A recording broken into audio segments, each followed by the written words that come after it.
លោកសេដ្ឋីគាត់គឺជាមនុស្សម្នាក់ដែលមានចិត្តកំណាញ់អ្នកបម្រើធ្វើការងារនៅផ្ទះរបស់គាត់តែងតែលំបាកជានិច្ចដោយសារតែគាត់ជាមនុស្សដែលគំរិះមិនហ៊ានហូបឆ្ងាញ់នៅថ្ងៃមួយឯណាទៅអ្នកបម្រើរបស់យើងសោភ័ណ្ឌ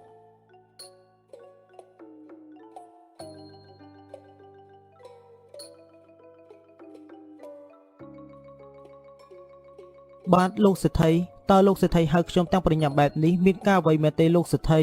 ខ្ញុំកំពុងតែធ្វើការងារដែលលោកសេដ្ឋីបានប្រគល់ឲ្យ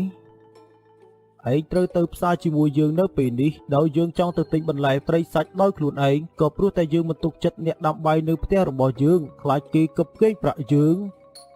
ស្លាប់ហើយលោកសេដ្ឋីបានសរសេរសម្បត្តិយ៉ាងច្បាស់លាស់ពីតម្លៃដើម្បីទៅទិញទោះបីជាគាត់ចង់កេងប្រាក់លោកសេដ្ឋីក៏មិនអាចកេងប្រាក់លោកសេដ្ឋីបានចង់ប្រដៅយើងផងតើមែនទេឯងត្រឹមតែជាអ្នកធ្វើការងារនៅផ្ទះរបស់យើងតែប៉ុណ្ណោះដូច្នេះមិនមានសិទ្ធិអ្វីប្រដៅយើងឡើយទៅជាមួយយើងនៅពេលនេះនឹងបានមកវិញហើយធ្វើការងារបន្ត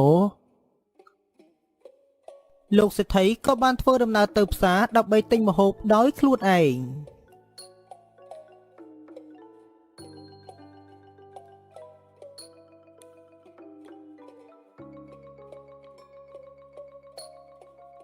នៅពេលដែលលោកសេដ្ឋីបានដើរទៅដល់ផ្សារក៏បានឃើញអ្នកភូមិកំពុងតែលក់ខ្យងមួយសាច់ជ្រូកសាច់គោយើងហូបរាល់ថ្ងៃចំណែកត្រីវិញយើងហូបក៏មិនដែលដាច់ដូច្នេះនៅថ្ងៃនេះយើងគិតថាទិញខ្យងមួយនេះយកទៅធ្វើម្ហូបត្រូវប៉ាន់តែម្ដងហើយណាលោកសេដ្ឋីមិនដឹងថាខ្យងនេះឈ្មោះអ្វីទេធំណាស់វាជាខ្យងដែលខ្ញុំមិនដែលឃើញកាលពីមុនដូច្នេះលោកសេដ្ឋីទិញវាយកទៅធ្វើម្ហូបប្រកាសជាមានរសជាតិឆ្ងាញ់ហើយចឹងតើលោកបងលក់ក្នុងតម្លៃប៉ុន្មានឲ្យខ្ញុំទៅខ្ញុំនឹងទិញខ្យងនេះយកទៅធ្វើម្ហូបនៅថ្ងៃនេះតែម្ដងណាលោកបងលក់ថោកឲ្យខ្ញុំមកខ្ញុំលក់ខ្យងនេះឲ្យត្រឹមតែ20000រៀលតែប៉ុណ្ណោះតើលោកសេដ្ឋីហ៊ានទិញដែរទេខ្ញុំលក់ត្រឹមតែ20000រៀលប៉ុណ្ណោះទេណាលោកសេដ្ឋីស្លាប់ហើយខ្យងមួយសោះហើយអ្វីបានជាថ្លៃបែបនេះត្រឹមតែខ្យងមួយហើយអ្វីបានជាលក់ថ្លៃប៉ុន្តែដោយសារតែខ្ញុំចង់ហូបខ្យងនេះអញ្ចឹងខ្ញុំនឹងទិញវាចាំខ្ញុំឲ្យប្រាក់លោកសេដ្ឋីក៏បានទិញខ្យងពីអ្នកភូមិហើយក៏បានធ្វើដំណើរទៅមុខទៀត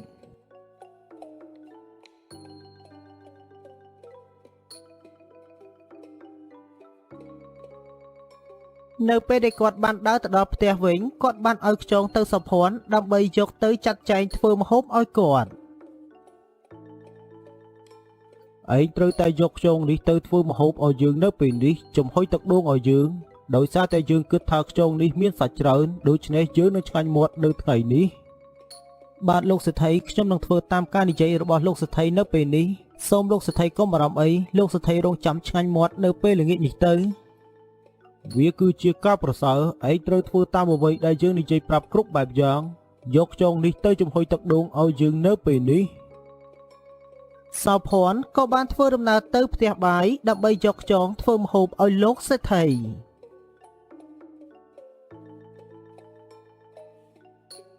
សោភ័ណ្ឌក៏បានមកដល់បន្ទប់ផ្ទះបាយស្រាប់តែពេលនោះខ្យងក៏បាននិយាយប្រាប់ទៅសោភ័ណ្ឌ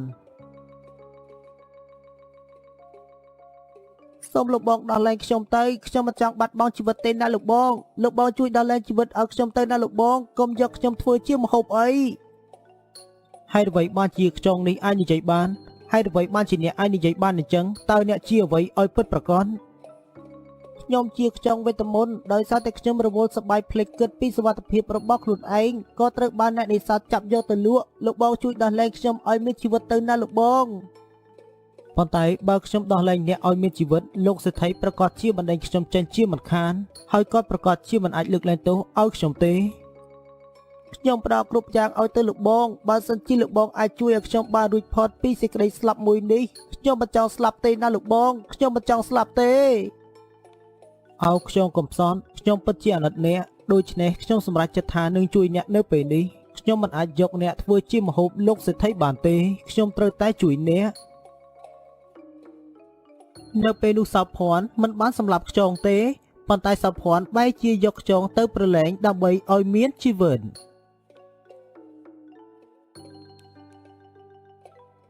នៅពេលដែលលោកសេដ្ឋីបានដឹងបែបនេះគាត់ពិតជាមិនសប្បាយចិត្តហើយគាត់ថែមទាំងខឹងសោភ័ណ្ឌ ហើយក៏បានបញ្ជាឲ្យកូនចៅហៅសុភ័ណ្ឌមកនិយាយ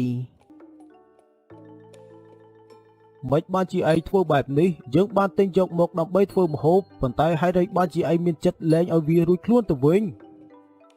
ឲ្យខ្ញុំសូមទោសណាលោកសេដ្ឋីខ្ញុំពិតជាមិនអាចលើកដៃសម្រាប់ខ្យងនោះបានទេដើម្បីធ្វើជាម្ហូបរបស់លោកសេដ្ឋីដូច្នេះទៅខ្ញុំលើកលែងឲ្យខ្យងនោះតែម្ដងទៅយើងនឹងបណ្ដេញឯងចេញពីផ្ទះរបស់យើងឯងចេញពីផ្ទះយើងនៅពេលនេះភ្លាមទៅយើងមិនត្រូវការអ្នកបម្រើដូចឯងទេអាម៉ាប់ឯងឆាប់វិញប្រដៅវាភ្លាមទៅមុនពេលដែលវាចាក់ចេញពីទីនេះអត់ទេលោកសេដ្ឋីអត់ទេលើកលែងទោសឲ្យខ្ញុំទៅលើកលែងទោសឲ្យខ្ញុំទៅ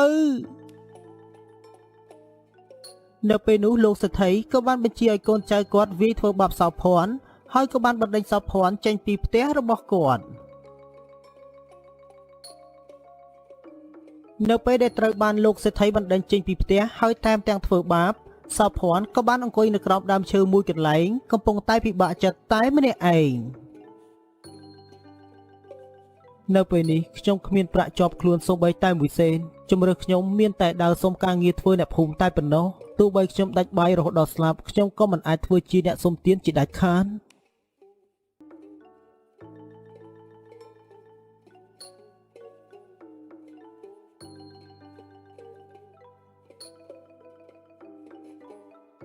ឲ្យខ្ញុំសូមទោសណាលោកបងដែលខ្ញុំផ្ដល់ការលំបាកឲ្យលោកបងបែបនេះខ្ញុំសូមទោសដែលធ្វើឲ្យលោកបងជួបការលំបាកដោយសារតែការជួយជីវិតរបស់ខ្ញុំមិនអីទេខ្ញុំមិនសោកស្ដាយទេដែលខ្ញុំបានជួយជីវិតអ្នកហើយជីវិតរបស់ខ្ញុំក៏ដល់ពេលវេលាដែលត្រូវស្វែងរកការងារធ្វើដោយខ្លួនឯងមិនបម្រើធ្វើការងារឲ្យលោកសេដ្ឋីទៀតដោយការដឹងគុណខ្ញុំសូមប្រគល់ការតបស្នងបន្តិចបន្តួចទៅលោកបងវិញដើម្បីឲ្យលោកបងមានដើមទុនរកស៊ីសង្ឃឹមថាលោកបងនឹងទទួលបានជោគជ័យនៅក្នុងជីវិតនៅពេលនោះខ្យងមាសក៏បានខ្ជះមាសចេញមកខាងក្រៅដើម្បីប្រគល់ឲ្យសោភ័ណ្ឌហើយអ្វីបានជាមានមាសប្រាក់ច្រើនបែបនេះខ្ញុំពិតជាមិននឹកស្មានទេថាអ្នកផ្ដល់មាសប្រាក់ឲ្យខ្ញុំច្រើនបែបនេះខ្ញុំពិតជាអរគុណណាស់ខ្យងមាសលោកបងយកមាសប្រាក់ទាំងអស់នេះទៅធ្វើដើមទុនរកស៊ីលោកបងនឹងជោគជ័យនៅថ្ងៃខាងមុខនិងក្លាយទៅជាសេដ្ឋីជាមិនខានទេណាលោកបងបន្ទាប់ពីទទួលបានមាសប្រាក់ពីខ្យងមាសរួចសោភ័ណ្ឌក៏បានប្រមូលយកមាសប្រាក់ទាំងអស់នោះទៅទិញដីស្រែចម្ការហើយបង្កើតមុខរបររកស៊ីនៅក្នុងភូមិ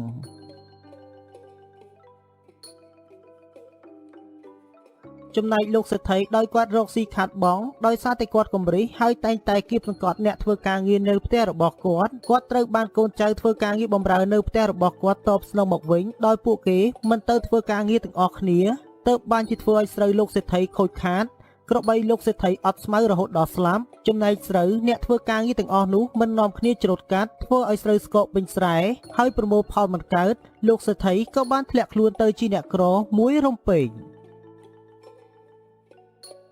ព្រះអើយអ្នកបម្រើចង្រៃយកហើយអ្វីបានជានាំគ្នាមិនទៅធ្វើការងារឲ្យយើងអញ្ចឹងធ្វើឲ្យក្របីយើងអត់ស្មៅរហូតដល់ស្លាប់ចំណែកស្រូវរបស់យើងវិញពួកគេមិននាំគ្នាទៅច្រូតកាត់បណ្ដោយឲ្យស្រូវយើងខូចខាតនៅពេលនេះយើងបានធ្លាក់ខ្លួនទៅជាអ្នកក្រហើយលោកសេដ្ឋីក៏បានធ្វើដំណើរចាកចេញពីភូមិគ្រឹះរបស់គាត់ដោយសារតែគាត់ជំពាក់ប្រាក់បំណុលឈ្មួញដតីច្រើនពេក